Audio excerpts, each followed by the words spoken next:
وقت آیا اللہ کے نبی نے فرمایا مرو ابا بکر فلیصلی بالناس، جاؤ کہو آج سے ابو بکر لوگوں کو نماز پڑھائیں گے۔ یہ اس بات کی طرف اشارہ تھا، ہمارے نبی نے اپنی زندگی میں موجود ہوتے ہوئے بھی مصلی کس کے حوالے کیا؟ ابو بکر کے حوالے کیا۔ اشارہ تھا کہ امت اگر کسی پر متفق ہو سکتی ہے تو وہ کون ہے؟ ابو بکر صدیق۔ لیکن ڈکٹیٹری نہیں کیا، فیصلہ نہیں کیا، عوام کے اوپر چھوڑ دیا، عوام جس کو چاہے منتخب کر لے۔ میرے بھائیوں، حضرت ابو بکر صدیق رضی اللہ تعالیٰ عنہ کو اللہ کے نبی نے حکم دیا مرو ابا بکر فلیصلی بالناس، ابو بکر سے کہو وہ لوگوں کو نماز پڑھائیں گے۔ ایک اور مسئلہ آپ کو میں سے نبی نے فرمایا، عائشہ سن لو، ابو بکر دل کے معاملے میں کمزور ہے لیکن دین کے معاملے میں مضبوط ہیں۔ حضرت ابو بکر صدیق رضی اللہ تعالیٰ عنہ کو اللہ کے نبی نے فرمایا مرو ابا بکر فلیصلی بالناس، ابو بکر سے کہو وہ لوگوں کو نماز پڑھائیں۔ نبی کے زمانے میں حضرت ابو بکر نے مصلی سنبھالا، نبی صلی اللہ علیہ وسلم موجود ہیں، اور پیچھے نماز پڑھنے والے کون ہیں؟ نبی کے چچا حضرت عباس، حضرت حسن و حسین، حضرت عمر فاروق، حضرت زبیر و طلحہ، بڑے بڑے صحابہ کرام موجود ہیں، لیکن امامت کون کر رہا ہے؟ حضرت ابو بکر صدیق رضی اللہ تعالیٰ عنہ کر رہے ہیں۔ کسی طرح کے کوئی شک و شبہ کی گنجائش نہیں ہے۔ اللہ کے نبی نے حکم دیا، حضرت عائشہ نے صدیقہ رضی اللہ تعالیٰ عنہ نے تصدیق کروائی، اور اس کے بعد یہی نہیں، قولی طور پر عملی طور پر بھی ہمارے نبی نے فرمایا، جب دیکھا کہ ابو بکر نماز پڑھا رہے ہیں اور لوگ پیچھے نماز پڑھ رہے ہیں، اللہ کے نبی صلی اللہ علیہ وسلم حجرہ عائشہ سے باہر نکلے، آپ کی خوشبو سے پوری مسجد معطر ہو گئی۔ صحابہ کرام نے نبی کی خوشبو کو محسوس کیا، کھنگارنا شروع کر دیا تاکہ ابو بکر کو معلوم ہو جائے کائنات کا امام آ رہا ہے۔ حضرت ابو بکر صدیق رضی اللہ تعالیٰ عنہ نے صحابہ کے اشارے کو سمجھا، نبی کی خوشبو پھوٹتے ہوئے ابو بکر کے ناک تک بھی پہنچی۔ ابو بکر نے بھی محسوس کر لیا کہ مسجد میں امام کائنات آ چکے ہیں۔ اللہ کے نبی صلی اللہ علیہ وسلم کے آنے کے بعد حضرت ابو بکر صدیق رضی اللہ تعالیٰ عنہ نے پیچھے ہٹنے کا ارادہ کیا۔ ہمارے نبی نے حضرت ابو بکر صدیق رضی اللہ تعالیٰ عنہ کی پیٹھ پر ہاتھ رکھ دیا، کہا ابو بکر نماز تم ہی پڑھاؤ۔ میرے بھائیوں، حکم بھی دیا، عائشہ کی تصدیق بھی ہوئی، نبی نے مسجد میں آ کر کے ہاتھ رکھ کے کہا ابو بکر تم ہی نماز پڑھاؤ۔ یہ اس بات کی طرف اشارہ تھا کہ نبی کی وفات کے بعد قیادت اور سیادت کسی کے ذمے اگر آئے گی تو وہ کون ہے؟ ابو بکر صدیق ہیں۔ لیکن نبی نے اعلان نہیں کیا، انتخاب کا حق مسلمانوں کو دیا، اور میرے بھائیوں تمام مسلمانوں نے منتخب بھی کیا تو کس کو کیا؟ ابو بکر صدیق کو کیا۔ اللہ اکبر۔ میرے بھائیوں، یہ وہ ابو بکر صدیق ہیں، اللہ کے نبی صلی اللہ علیہ وسلم اس قدر ان سے محبت کرتے تھے۔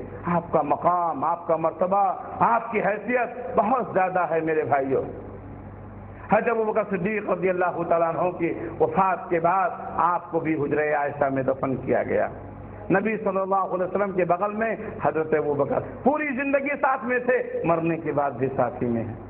حجاج کرام جانتے ہیں، جو حجاج کرام بیت اللہ کا زیارت کرنے کے بعد مدینہ منورہ جاتے ہیں اور نبی کریم صلی اللہ علیہ وسلم کی قبر کے پاس سے جب ان کو گزر ہوتا ہے تو دیکھتے ہیں سب سے پہلے نبی صلی اللہ علیہ وسلم کی قبر ہے، اس کے بعد حضرت ابوبکر کی، اس کے بعد حضرت عمر کی۔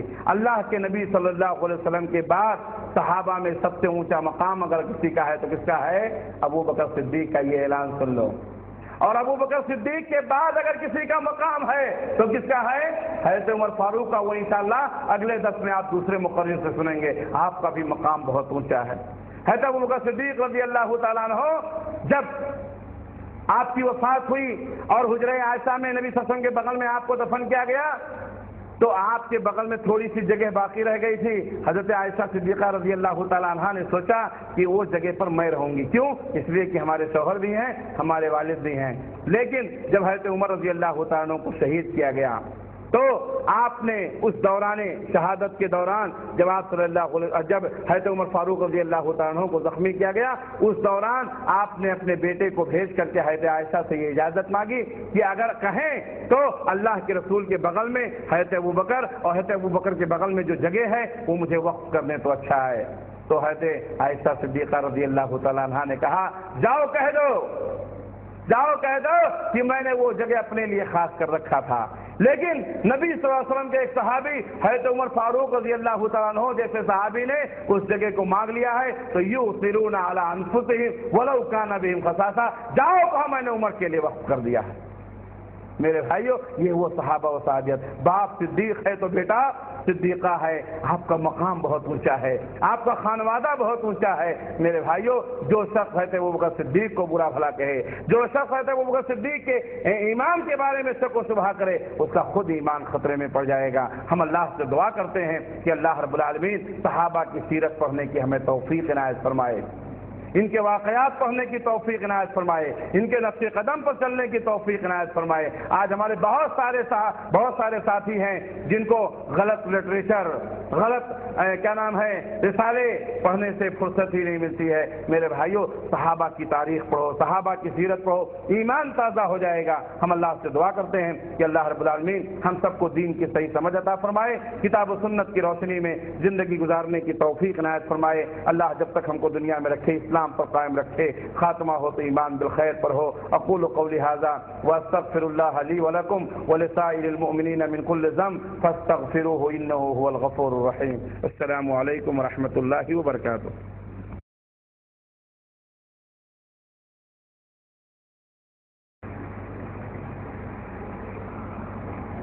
السلام علیکم ورحمۃ اللہ وبرکاتہ. حضرات ایک سوال آیا ہے کہ کچھ لوگ حضرت ابوبکر اور حضرت عمر رضی اللہ تعالیٰ عنہ سے ناراضگی کا اظہار کرتے ہیں. کیا تاریخ میں کوئی واقعہ ایسا ہے جس سے ایسا ہوا ہو؟ ایک جماعت ہے جس کو ہم رافضی جماعت کہتے ہیں. شیعہ کہنا ان کو درست نہیں ہے, یہ رافضی ہیں. یہ صحابہ کو نہیں مانتے ہیں, بہت سارے صحابہ کو, خصوصاً حضرت ابوبکر صدیق کو اور حضرت عمر فاروق کو, حضرت عثمان غنی کو. ان کے تعلق سے ان کے عقائد بہت غلط ہیں اور ان کو برا بھلا کہتے ہیں. اس میں بہت سارے لوگ جو ہیں لوگوں کے سامنے ظاہر نہیں کرتے ہیں, لیکن ہم لوگ اس کو اچھی طرح سے جانتے ہیں. ان کی کتابوں میں بھی اس طرح کی باتیں ہیں اور وقتاً فوقتاً وہ اس بات کو ظاہر بھی کرتے رہتے ہیں. تو رافضی جو ہیں یہ حضرت ابوبکر صدیق اور حضرت عمر فاروق رضی اللہ تعالیٰ عنہ کو صحابی یا وہ مقام و مرتبہ نہیں دیتے ہیں, بلکہ ان کو برا بھلا کہتے ہیں.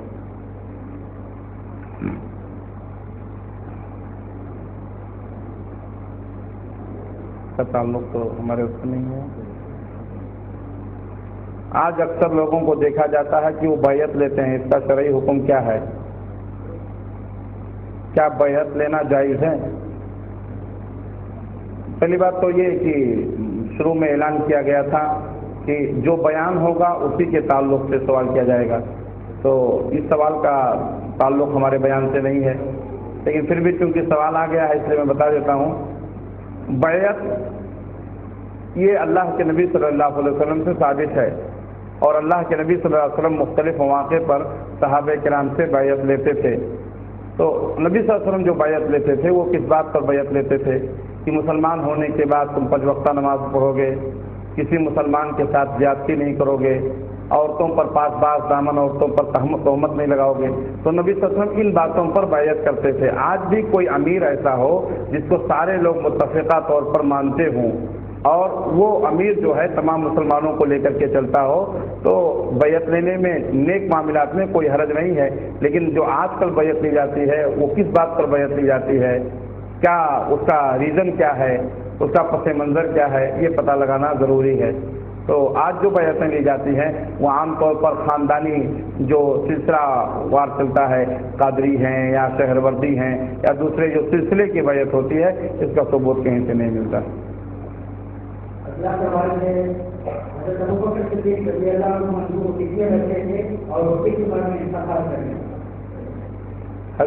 صدیق رضی اللہ تعالیٰ عنہ کے بچوں سے ہم کو کیا لینا دینا ہے, اس تعلق سے ہمیں معلوم نہیں ہے.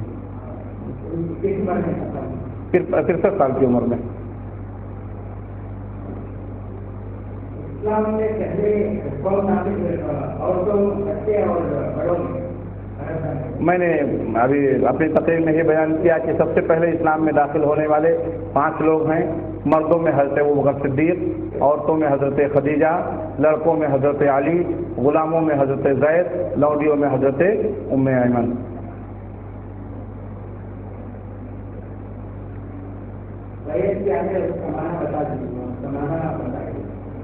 اس کی وضاحت ہو گئی.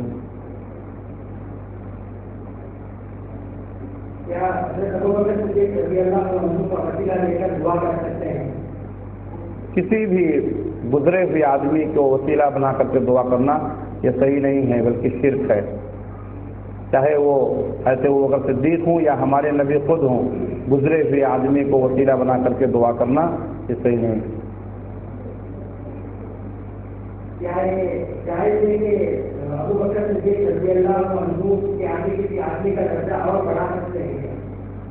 حضرت ابوبکر صدیق رضی اللہ تعالیٰ عنہ سے بڑا درجہ کسی کا نہیں ہے پوری امت میں. انبیاء کے بعد سب سے اونچا مقام حضرت ابوبکر صدیق رضی اللہ تعالیٰ عنہ کا ہے.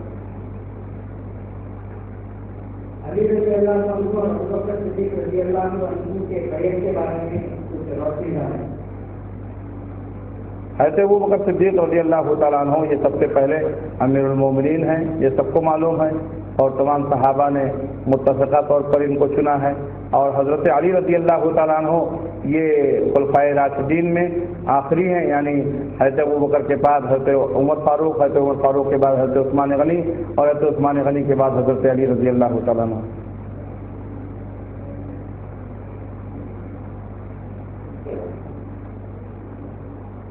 کیا عورت امامت کر سکتی ہے اور یعنی کہ امامت کر سکتی ہے اور تیسرے عورتیں کر لکھا جائے؟ عورت کی امامت کر سکتی ہے، لیکن وہ سب کے بیچ میں کھڑی ہوگی، آگے نہیں کھڑی ہوگی. ابوبکر صدیق رضی اللہ عنہ کا جو خلافت میں کتنے سال کا خلافت ہے؟ 2 سال سے اوپر. ہمیں کیا عمل کرنا چاہیے جنت سے جانے کے لیے؟ ایک صحابی نے اللہ کے نبی صلی اللہ علیہ وسلم سے پوچھا کہ اے اللہ کے رسول صلی اللہ علیہ وسلم، مجھے کوئی ایسا کام بتا دیجئے کہ جب میں وہ کام کروں تو جنت میں چلا جاؤں. تو اللہ کے نبی صلی اللہ علیہ وسلم نے ان سے فرمایا کہ اللہ تبارک و تعالیٰ نے جو احکام دیے ہیں ان پر عمل کرو. اور ایک ترمذی کی حدیث میں بتا دیتا ہوں آپ کو. حضرت عبداللہ ابن سلام رضی اللہ تعالیٰ عنہ اس حدیث کے راوی ہیں. عن عبد الله بن سلام رضی اللہ تعالیٰ عنہ قال رسول اللہ صلی اللہ علیہ وسلم افشوا السلام واطعموا الطعام وصلوا الارحام وصلوا باللیل والناس نیام تدخلوا الجنة بسلام. تو میں سمجھتا ہوں کہ یہ حدیث بتا دینا یہ بہتر ہے. تو عبداللہ ابن سلام رضی اللہ تعالیٰ عنہ کہتے ہیں، سنن ترمذی کی حدیث ہے کہ نبی صلی اللہ علیہ وسلم نے فرمایا یا ایھا الناس، اے لوگو، افشوا السلام، سلام کو خوب پھیلاؤ، جو بھی مسلمان بھائی ملے اس سے سلام کر لو. واطعموا الطعام، اور لوگوں کو کھانا کھلاؤ، رشتہ داروں کو، دوست احباب کو، غریبوں کو، مسکینوں کو، دوستوں کو کھانا کھلاؤ. واطعموا الطعام وصلوا الارحام، اور رشتہ داریوں کو جوڑ کر رکھو. اللہ کے نبی صلی اللہ علیہ وسلم نے فرمایا کہ جو شخص رشتہ داری کاٹتا ہے اللہ اس کی عبادت کو قبول نہیں کرتا ہے. آپ رشتہ داری کاٹیں گے، نماز پڑھیں گے، آپ کی نماز نہیں ہوگی. روزہ رکھیں گے، آپ کا روزہ نہیں ہوگا. رشتہ داریوں کو جوڑ کر رکھو. وصلوا الارحام وصلوا باللیل والناس نیام، اور رات میں اٹھ کر کے تہجد کی نماز پڑھو جب سارے لوگ سو رہے ہوں. فادخلوا الجنۃ بسلام، جنت میں سلامتی کے ساتھ داخل ہو جاؤ گے. تو اللہ کے نبی صلی اللہ علیہ وسلم نے اس وضاحت فرمائی. اسلام کے اوامر پر عمل کرنا، جو بھی اللہ اس کے رسول نے حکم دیا ہے اس پر عمل کرنا، اور جن چیزوں سے بھی منع کیا گیا ہے اس سے رک جانا، یہی ایک اچھے اور سچے مسلمان کی پہچان ہے. اور انہی اعمال کے ذریعے سے انسان جنت میں جا سکتا ہے. اسی کے ساتھ سوال جواب کی حیثیت یہی ختم ہوتی ہے. سب سے پہلے میں اللہ سبحانہ و تعالیٰ کا شکر گزار ہوں الحمدللہ کہ راستے کا گھنٹہ راستے پر آباد ہوا. اس پروگرام کی شروعات میں جو رکاوٹ تھی اس کے اثر سے اسلام کی چھیتر کے ذمہ داروں سے معذرت کرتا ہوں. میں حضرت الشیخ اعجاز نبی حفظہ اللہ کا شکر گزار ہوں کہ وہ ہمارے دعوت پر مطلع کہا اور ہمیں عنوان سیرت ابوبکر صدیق رضی اللہ عنہ پر مفید معلومات عطا کیا. اللہ آپ کے لیے برکت ہے. آمین. میں اسلامی خدمت سیکٹر کے ذمہ داروں کا اور شیخ سلیم عمری جو آپ کے کوآرڈینیٹر رہے اور ہمارے والنٹیئر بھائی اور بہن دونوں کا بھی شکر گزار ہوں کہ ہمارے پروگرام میں ساتھ دیے اور امید کرتا ہوں کہ وہ آگے کی حالات دیں گے۔ آخر میں آپ سب لوگوں کا شکر گزار ہوں کہ آپ اپنی مصروفیت کے باوجود اپنے قیمتی وقت نکال کر اس جلسے میں آئے۔ جزاک اللہ خیر۔ انشاءاللہ پھر ملاقات ہوگی اگلے ہفتے اسی جگہ کا 7 بجے ایک اور نمبر کے ساتھ۔ انشاءاللہ ہمارا عنوان رہے گا سیرت عمر بن خطاب رضی اللہ عنہ۔ انشاءاللہ ہمارے رہیں تقول آگے جو محمد عمر بن خطاب سبحانك اللهم وبحمدك اشهد ان لا اله الا انت استغفرك واتوب اليك۔ السلام علیکم ورحمۃ اللہ وبرکاتہ۔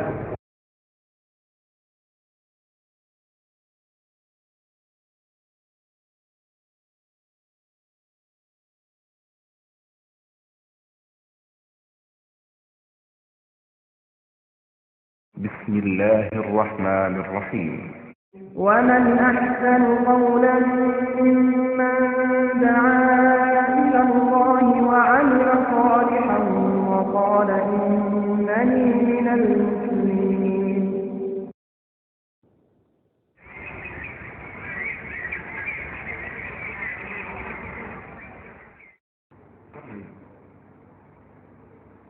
السلام علیکم ورحمۃ اللہ وبرکاتہ۔ الحمد لله رب العالمين والصلاة والسلام على سيد الأنبياء والمرسلين نبينا محمد وعلى آله وصحبه أجمعين ومن تبعهم بإحسان إلى يوم الدين۔ اسلامک انفارمیشن سینٹر کے ذریعے جو صحابہ رضی اللہ عنہم کے تسلسل کے بارے میں جو پروگرام ماشاءاللہ شروع ہوا ہے،